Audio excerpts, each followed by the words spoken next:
That is a fig tree. Ang mga rose.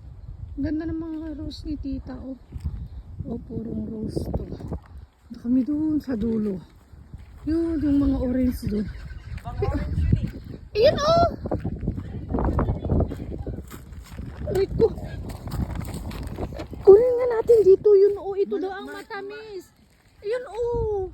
Halika na! Ay, ang ganda ng halaman ni tita na to, oh. Ito, oh. Ang mga orange tree. Kiat-kiat. Ayan ang matamis. Ito, oh, kiat-kiat. Loko ka. Sino nang bato sa akin? Tignan nyo, oh, ang dami niya pang, ang dami pa niyang bulaklak, oh. Diyan, pag